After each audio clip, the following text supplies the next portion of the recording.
안녕하세요. 5살 된 딸을 키우고 있는 30대 초반의 주부입니다. 남편과 저는 2살 차이로 직장 상사의 소개로 만났습니다. 처음에는 상사가 만나보라고 하니까 거절하기도 뭐하고 해서 어쩔 수 없이 나간 소개팅이었는데 생각보다 괜찮은 사람이 나왔더라고요. 그래서 한두 번 더 만나다가 사귀게 되고 그렇게 몇 번을 더 만나보니 이렇게 결혼까지 하게 되었습니다. 결혼 후 다른 사람들이 겪었을 법한 시시콜콜한 이야기는 하지 않겠습니다. 제가 시어머니랑 틀어지게 된 결정적인 사건만 이야기해드릴게요. 결혼 후 얼마 지나지 않았을 무렵입니다.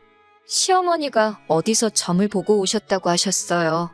저희 시어머니는 참고로 풍수지리, 점, 송금 이런 거 보시는 거 정말 좋아하시고 맹신하십니다. 시아버지 몰래 굿도 몇 번 했다가 들켜서 쫓겨난 애 만에 난리도 아니었다고 들었습니다. 아무튼 그런 시어머니가 이번엔 어디서 무슨 말씀을 듣고 오신 건지 저에게 뜬금없이 앞으로 남편 생일상을 음력, 양력 2번씩 챙겨주라고 하시더라고요. 저도 어여시 직장생활 하는 사람인데 생일상을 2번씩이나 챙기라니요. 사실 챙긴다면 챙길 수는 있지만 그래도 이해가 되지 않았습니다. 그래서 제가 왜 2번씩 챙겨야 하냐고 여쭸더니 그래야 남편이 기가 살아서 집안이 부유해지고 건강해진다나요? 그러면서 시어머니가 저더러 남편을 사랑하고 존경하는 마음이 없으면 차라리 하지 말라고 덧붙이셨어요. 솔직히 존경하는 마음까지는 아니더라도 남편을 사랑했으니까 결혼한 거고 결혼 초에 시댁 식구들과 싸우고 싶은 며느리가 어디 있겠어요.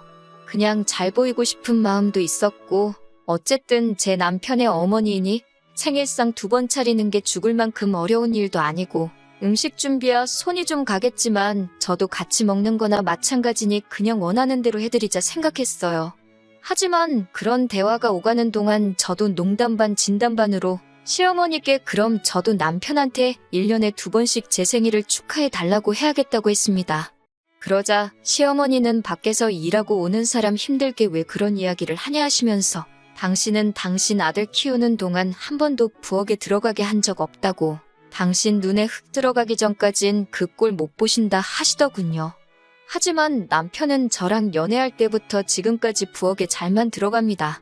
제가 시어머니한테 어머님이 뭘 모르시는 것 같은데요 하고 현실을 알려드릴까도 싶었지만 한편으론 또 시어머니랑 기싸움에서 뭐 하나 싶기도 하고 남편이 부엌 드나든다는 사실을 들으면 뒷목 잡고 쓰러질까 싶어서 그냥 예예하고 말았습니다. 대신 나중에 남편에게 당신이 시어머니께 전화해서 중간 역할 잘 해달라고 부탁했고 자기 생일 시어머니가 원하시는 대로 2번 챙길 테니 당신도 생일도 2번씩 챙겨달라고 했습니다. 남편은 미안하다며 알겠다고 했고 그렇게 잘 넘어간 줄 알았습니다. 그리고 작년에 남편보다 2살 어린 신우가 결혼을 했는데 이때 시어머니의 이중적인 모습을 보게 되었어요. 물론 며느리가 딸이 될 수 없다는 건 이미 잘 알고 있었지만 그래도 참 기분이 그렇더라고요. 2달 전쯤인가 사위가 신우 생일이라며 미역국을 끓여서는 아침을 챙겨줬다며 사진까지 저에게 보내주시면서 신우가 시집을 잘 간 것 같다고 자랑을 하시더라고요. 그리고 주말에 다 같이 신우 생일 축하도 할 겸 모여서 식사를 하자고 하셨습니다. 신우 생일 축하 기념으로 모인 자리라 그런지 신우 남편이 밥을 샀어요. 시어머니가 집에 들려서 과일 좀 먹고 가라 하시더라고요. 그렇게 다 같이 모여서 차 한잔하며 이런저런 이야기를 하는데 시어머니가 계속 사위가 최고라며 입이 닳도록 칭찬을 하시더라고요. 얼마나 신우를 위해 주는지 모른다면서요. 제가 남편한테 생일상 차려달라고 한다고 했을 때는 정말 이렇게 말해도 될지 모르겠지만 입에 개거품을 무시던 양반이 남의 집 아들이 지 딸한테 밥 해주고 청소해준다고 하니까 그게 그렇게 좋아서 난리인 게 보기 얄미웠습니다. 그래서 일부러 제가 시어머니한테 아니 남자는 밖에서 일하고 오느라 바쁜데 요리하는 거 아니라고 하지 않으셨어요? 사위는 그래도 되는 거예요? 라고 물었습니다. 그러자 시어머니는 저를 힐끔 보시더니 요즘엔 남자고 여자고 바쁘니까 서로서로 도와가면서 살아야 된다는 거예요. 그래서 제가 남편을 쳐다보면서 당신도 신우 남편 좀 보고 배우라고 그랬어요. 와이프 생일엔 미역국 끓여서 아침상도 차려주고 자기 부모님만 챙기지 말고 장인어른하고 장모님 모시고 좋은 데 가서 식사도 한 번씩 대접하라고요. 그래야 처갓집에 가면 이렇게 사랑도 받고 점수도 따니 그게 바로 일석이조 아니겠냐고요. 아랫사람이어도 배울 점이 있으면 배워야 된다고 했더니 시어머니는 도끼 눈을 하고 저를 째려만 보시고 아무런 말씀도 안 하셨어요. 본인도 본인이 무슨 말을 했는지 기억하고 있다는 거죠. 저는 그런 시어머니를 보면서 보란듯이 신우한테도 남편 생일은 음력하고 양력 다 챙겨줘야 되는 거 알고 있었냐고. 그래야 남편이 길을 피고 가정도 부유해지고 건강해진다. 그래야 사랑받는 아내가 된다고 어머님이 그러시더라 했어요. 그러자 시어머니는 대번에 무슨 생일상을 2번이나 차리냐고, 신혼에는 합이 좋아서 그런 거 없어도 잘 먹고 잘 살 거라고 그러셨습니다. 그래서 제가 시어머니께 저랑 남편도 사이 좋은데 저한테는 대체 왜 그러시냐고 물었더니 너네 부부는 너가 기가 너무 세서 우리 아들이 길을 펼 수가 없다고 했다는 거예요. 이 모든 대화를 듣고 있던 신우가 시어머니께 제발 어디서 미신 같은 거 듣고 와서 주변 사람들 힘들게 하지 말라면서 언니랑 오빠가 행복하다면 된 거 아니냐고 시어머니한테 뭐라고 하더라고요. 그러면서 신우가 결혼 전에는 몰랐는데 이제 보니까 엄마 진짜 진상 시어머니라고 저 볼 면목이 없다며 제 편을 들어주었습니다. 시어머니는 아무 말도 못하시고 얼굴색만 울그락불그락해졌더라고요. 그렇게 얼마 안 있다 신우부부는 저희보다 집이 조금 더 멀어서 먼저 자리에서 일어났습니다. 곧 이어 저희도 집에 가려는데 시어머니가 저한테 왜 사위 앞에서 자기 꼽을 줬냐며 성질을 내셨습니다. 솔직히 말하면 결정타는 신우가 날렸는데 저한테 화풀이를 하시더라고요. 그러면서 저에게 넌 네 신우가 잘난 남자 만나서 시집간 게 그렇게 질투가 나니? 그러시는 거예요. 그래서 제가 네, 질투나요. 저는 팔자가 사나운 건지 먼 놈의 복이 박복한 건지 남편 생일상은 2번씩 차려가면서 좋은 소리도 못 듣고 내 남편은 누구 남편하고는 다르게 요리도 못하고 장인장모도 제대로 못 챙기고 시댁은 시댁대로 지 마누라가 기가 세다고 못마땅해 하시고 정말 속상하다고 그랬습니다. 그러면서 기센 며느리는 기죽으면 다시 올게요 라고 말하고 시댁 문을 박차고 나와버렸습니다. 집으로 돌아오는 차 안에서 남편이 평소대로 그냥 한 귀로 듣고 한 귀로 흘리지 뭐하러 일일이 대꾸했냐며 한마디 하더라고요. 그러면서도 저한테 마음은 조금 풀렸느냐고 제 마음이 완전히 편해지면 시댁은 그때 다시 오는 걸로 하자고 하더라고요.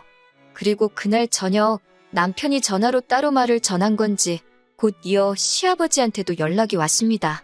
시아버지께서는 너희 엄마가 귀가 얇기도 하고 원래 자기 자식이 최고라 믿는 사람이라 그렇지 결코 나쁜 마음으로 하는 소리는 아니라며 그러니 그냥 이해해 달라고 하셨습니다.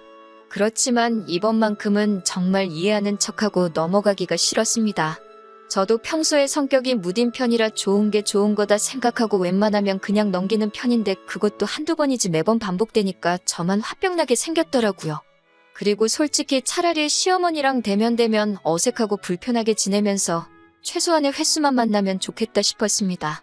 그리고 그날 이후로 먼저 단 한 번도 연락드리지 않았습니다. 지금까지 시어머니로부터 먼저 한 3번 정도는 전화가 왔었는데 받지도 않았습니다. 솔직히 무슨 뜻으로 전화하신지도 모르겠고 괜히 통화 잘못했다가 사이가 더 안 좋아질 수도 있겠다 싶어서 피한 것도 맞습니다. 그러자 다시 한번 시아버지께 연락이 왔습니다. 시아버지 말씀에 의하면 신우가 시어머니께 몇 번이고 저에 대해서 이야기를 했다고 하더라고요. 자기도 결혼해서 살아보니 저 같은 여자가 없다면서 신우가 저였으면 벌써 엄마 때문에 스트레스 받아서 진작에 이혼했을 거라고 했다더라고요. 그런 말씀을 전하시면서 시아버지도 신우 입에서 이런 소리 나오기 전에 제가 기분 나빠지기 전에 당신이 먼저 시어머니의 언행을 단속했어야 하는데 못해서 미안하다고 오히려 저에게 사과를 하셨습니다. 그러면서 마지막으로는 어찌됐든 상관없으니 제가 하고 싶은 대로 하라고 하시더군요. 신우도 다시 한번 저에게 전화를 걸어서는 자기가 시집가기 전에는 시어머니가 제 욕을 하면 그냥 맞장구 쳐주고 그랬는데 나도 결혼하고 다른 집 며느리가 되고 보니 자기가 봐도 자기 엄마가 저한테 너무 지나쳤다면서 숙이고 들어갈 필요 없다고 하더라고요. 시어머니를 제외한 모든 가족이 제 편에서 이야기를 해주니 고마운 마음에 가슴이 벅차오르더라고요. 하지만 한편으로는 미안한 마음도 들었어요. 그 후로 며칠이 지나 시모에게서 전화가 다시 걸려왔는데 역시나 또 받지 않았습니다. 그러자 문자로 시어머니가 이게 다 니들 잘 되라고 한 소리니 맘상하지 말라고 하시더군요.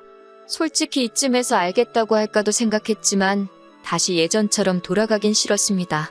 시간이 좀 걸리더라도 저도 존중받는 며느리가 되고 싶었습니다.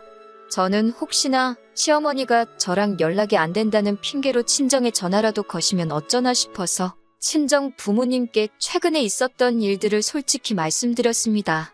그러자 친정아버지는 그래도 그렇지 어른한테 너무한 거 아니냐 하시면서도 그동안 마음고생 많았겠다며 이참에 못하겠는 건 못하겠다고 짚고 넘어가라고 하시더군요. 그 후로 친정 부모님이 남편을 불러서는 남자가 중간에서 역할을 잘해줘야 시어머니도 저도 적당히 친하게 지낼 수 있는 거라며 현명하게 처신하라고 조언해 주셨습니다. 남편은 몸둘바를 모르겠다는 듯 안절부절하면서 연신 저희 부모님께 이렇게 걱정을 끼쳐드려서 죄송하다고 하더라고요. 그리고 엊그제 시어머니한테 또 전화가 걸려왔습니다. 고민 끝에 전화를 받았더니 다짜고짜 시어머니가 넌 아직도 그런 걸로 꽁하고 있냐고 물으시더군요. 뭘 삐지고 그러냐면서요. 그래서 제가 저 삐진 거 아니라고, 제가 그렇게 속 좁은 사람 아니라고 했습니다. 그러면서 저도 그동안 속에 담아뒀던 이야기를 쏟아냈습니다. 저도 저희 부모님한테는 곱게 키운 하나뿐인 딸이라고, 기세다고 구박받으라고 남편하고 결혼하는 거 허락해 주신 거 아니라고요. 그동안 저한테 매번 기가 세다느니, 참 못났다느니, 저한테 상처 주신 거 사과해 주시면 좋겠다 했습니다. 그러자 시어머니는 어른이 이 정도 하면 아랫사람이 적당히 숙이고 들어오면 되지, 뭘 그렇게 오바를 떠냐면서 세상이 말세라며 먼저 전화를 끊어버리셨어요. 이 대화를 하고 나서 저는 남편에게 이번 명절부터 당분간 나는 시댁에 안 가겠다고 했습니다. 딸아이도 못 보여드린다고요. 손녀 보고 싶으시면 저한테 연락하고 저희 집으로 오시라고, 그게 아니면 안 된다고 했습니다. 올 가을 추석에 시어머니가 어떻게 나오실지는 모르겠지만 지금 상황에서는 저만 못된 며느리로 몰고 가는 시어머니가 믿고 야속해서 이게 최선인 것 같아요. 그래도 그동안 마음속에 담아놓고 하만시키던 말들을 털어놓고 나니 속이 후련하고 홀가분합니다. 게다가 이번 기회를 통해 시아버지도 신우도 남편도 다 저의 노고를 알아준다는 사실을 확인해서인지 마음 한구석이 따뜻해지기도 했고요. 남편 말로는 시어머니가 가족들도 다 자기 편이 아니라고 신세한탄을 한다고 하십니다. 그런데도 신우나 시아버지 두 사람 모두 시어머니 말 들은 척도 안 하고 끝까지 제가 잘못한 거 하나도 없고 제가 그렇게 나오는 것에 대해서도 당해도 싸다는 식으로 저를 옹호해주고 있다고 하네요. 지성이면 감천이라고 시어머니도 언젠가 다른 가족들처럼 제 본심을 알아주실 날이 올 거라고 믿습니다. 조금 오래 걸릴 것 같긴 하지만요. 그래도 나중에 언젠가는 이 일을 가지고 추억담처럼 재밌게 나누는 날이 왔으면 좋겠네요.